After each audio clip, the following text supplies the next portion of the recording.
Bonjour la famille, bienvenue dans cette nouvelle vidéo.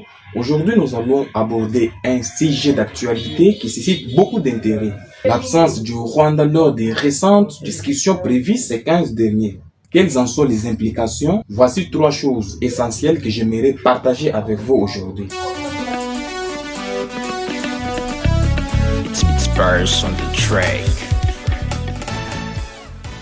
Primo, l'annulation de la tripartite. Cette réunion devait réunir le Rwanda, la RDC et l'Angola. Cependant, elle a été annulée en raison du refus du Rwanda de discuter de la présence de ses troupes sur le sol congolais. Cette décision met en lumière les tensions diplomatiques qui persistent dans la région et soulève la question sur la coopération entre ces pays. Secondo, les conflits en cours. Il est important de noter que, même à l'ère où je vous parle, les affrontements continuent, surtout dans les territoires des Lubero. L'absence du Rwanda dans ces discussions pourrait aggraver la situation, car les enjeux de la sécurité régionale restent non résolus.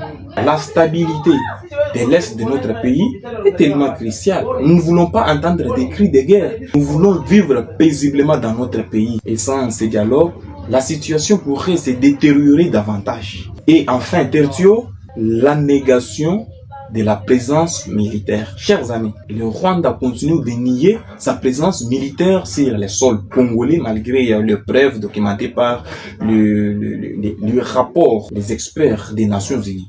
Cette position crée un obstacle supplémentaire à la diplomatie et à la sécurité des pays de la région, y compris l'Angola qui a joué et qui continue à jouer un rôle clé dans la résolution des conflits entre notre pays et la République rwandaise.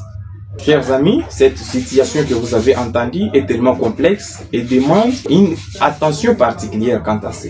Voilà en grosso modo, chers amis, les 3 choses essentielles que je voulais partager avec vous sur cet enjeu politique qui a vraiment suscité un débat sur tous les médias nationaux ou internationaux. Bon, selon vous, quelle serait une voie diplomatique, pacifique ou non pacifique, que le président Félix Tshisekedi devrait adopter pour pouvoir pacifier notre pays? Je vous écoute.